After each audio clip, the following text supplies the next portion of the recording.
What's up, YouTube? It's your boy Willful Peace coming at you again. Hope you all had a good weekend. We had a great weekend. We went over to Atlanta to celebrate Messiah's second birthday coming up soon. So we took him over to the aquarium. It was a great time. And I definitely recommend that anybody who has not been to the Atlanta aquarium, it's an experience worth going, because being in the presence of a whale shark, something that is 40 feet long and moving, yeah, it'll definitely change your perspective on where you actually sit on the food chain. So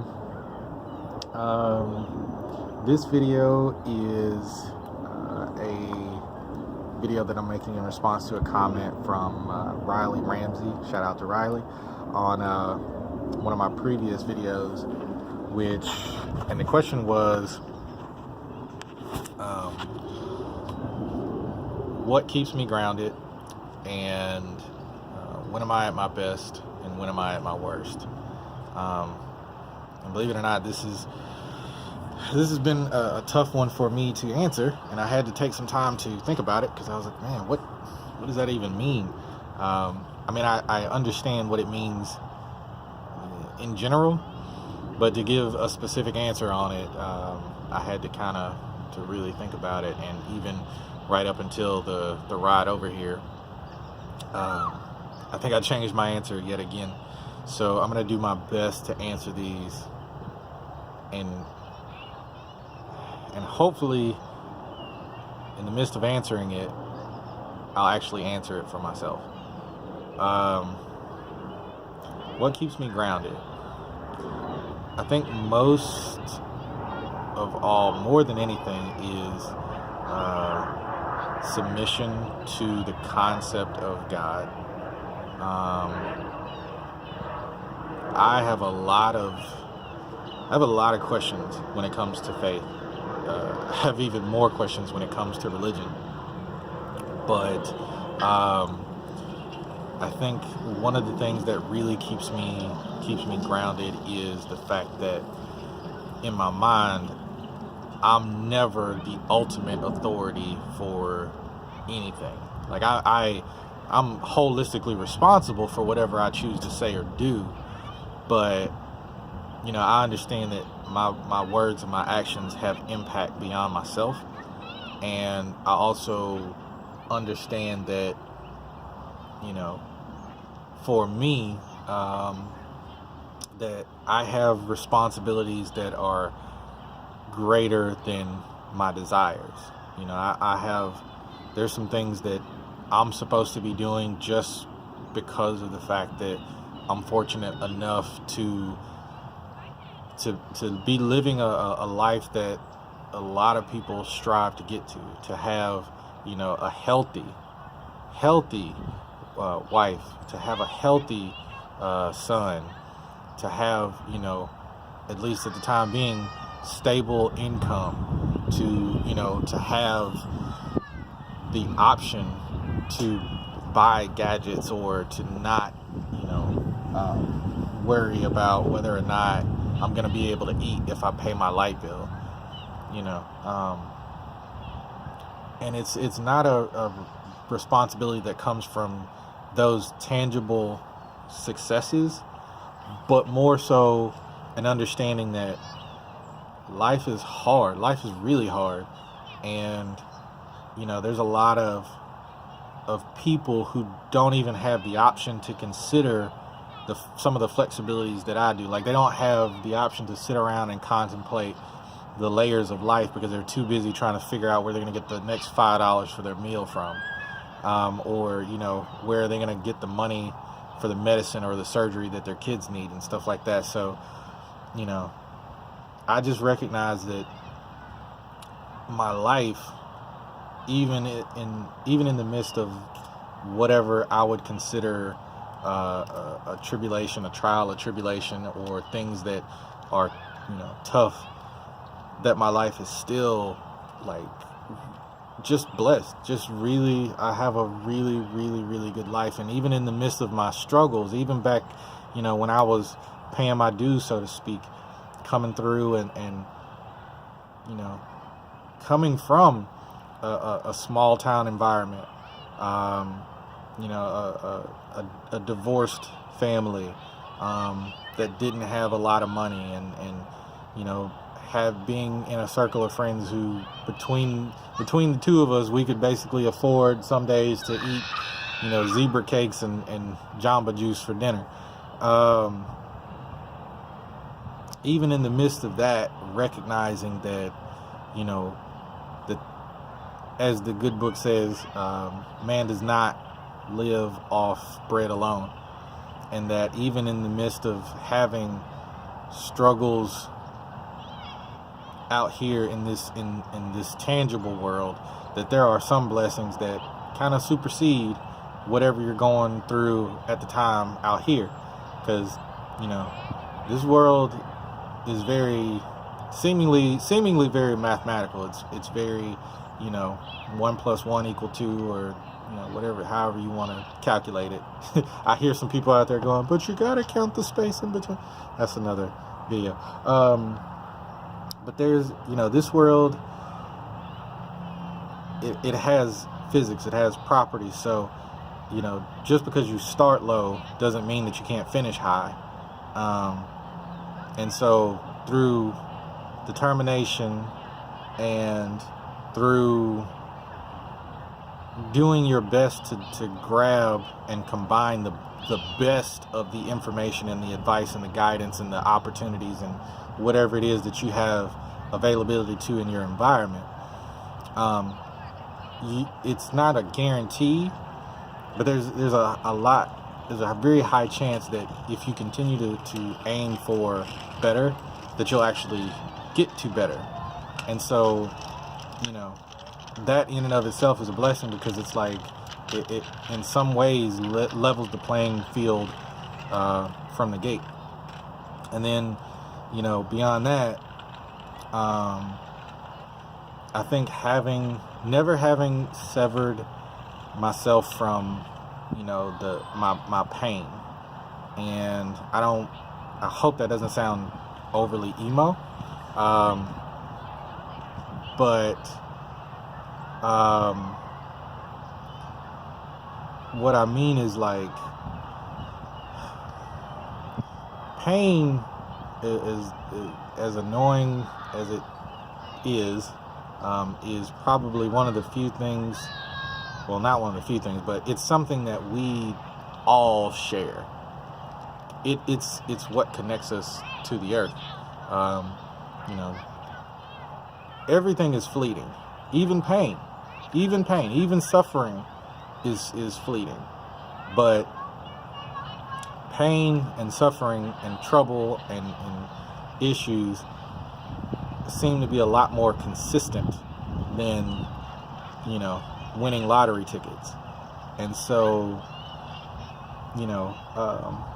the humility that you can gain in the moments that you're dealing with your pain, that humility can help sustain you during future moments, because at some point in time during a tough trial, you will recognize that you just have to accept that you're not going to get what you want, or that you're not always right, or that even if you are right, that sometimes the world just doesn't care about who's right, who's wrong, what's fair, or whatever. And you just have to accept the fact that sometimes things don't work out in your favor, or that not everybody's going to like you, or that not everything that you think, say, or believe is what everybody else thinks, says, or believe, and that doesn't make their thoughts, behaviors, or beliefs any less valid than yours, nor does it make yours any more valid than theirs. And I know that sounds like I'm repeating myself, but it's really not. It's actually that's a whole nother video. So I think that's what keeps me grounded, just that, and having a good solid base. I got people in my life who they're not gonna let me be a shithead.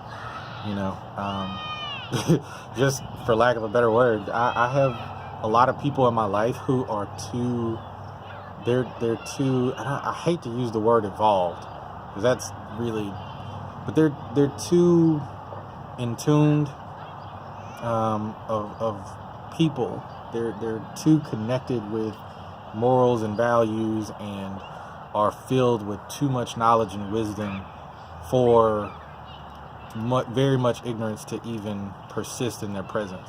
And so, because I have those type of people who I touch base with on a regular, it makes me constantly be searching for another, another layer to myself and another layer to the world. It's hot. Hold on. So, that is what I think keeps me grounded, is, my ability, my desire, my ability and my desire to connect with the world around me, with people, with nature, with everything.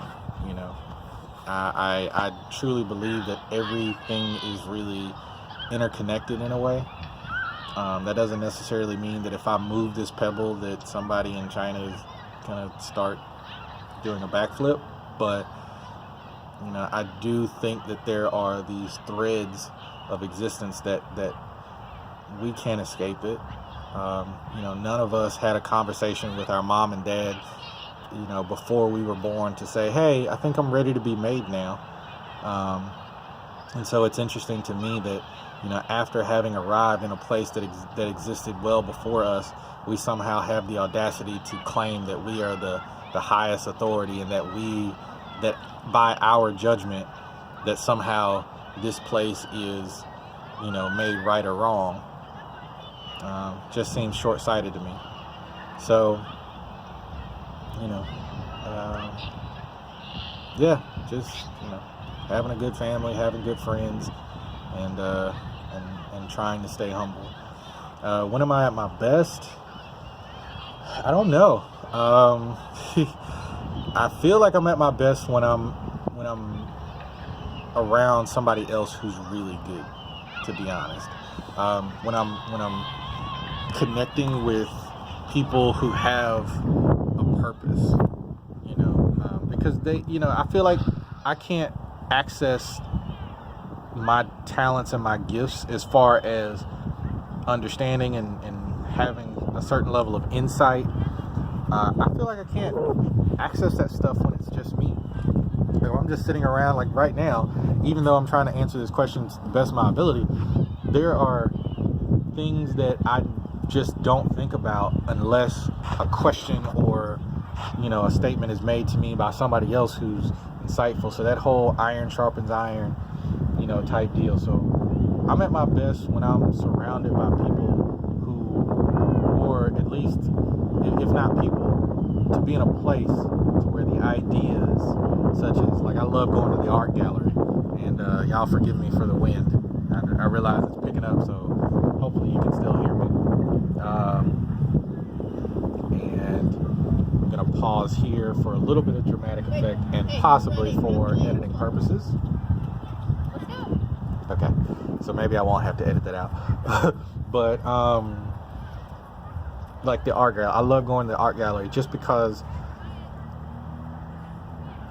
if you let your mind really open up when you're in there, you realize that some of the real art that's on display has nothing to do with the stuff that's hanging on the wall. It has everything to do with the fact that in order for this to be classified as art, some people had to agree that it was art. And just because some people agree that it's art doesn't mean that it makes it to the art gallery. So then you start getting into the concepts of power, culture, history. So, I just like being surrounded by things that force me to dig deeper. Because, I feel like one of the biggest things that's shooting us in the foot as a society is the fact that because so much of our life has been made easy, that we can adapt a lifestyle that does not challenge us to find the better version of us anymore. You can just buy the dream. You can literally just afford yourself the dream that is presented to you, and take only the steps that are necessary to keep that dream moving. And that right there just feels real short-sighted to me. So when am I at my worst? I'm at my worst when I disconnect from my faith, and when I stop caring. I feel like in the midst of whatever is going on in your life or whatever's going on around you, you kind of have to, you still have to not check out. Because in the midst of checking out, when you just decide that, how you feel is the ultimate authority, or what you feel is fair or righteous or whatever it is the ultimate authority, and that, the value of success or victory in a particular area or a particular element is worth more than the continuation, whatever comes after it, then you just stifle yourself out. And I'm guilty of it. You want to see your family in a different house, or you want to be able to afford a certain school system, or you wish your job allowed you to do this, or you wish your spouse did or did not do this. Of course, I would never say anything about my spouse. My spouse is perfect. I love you.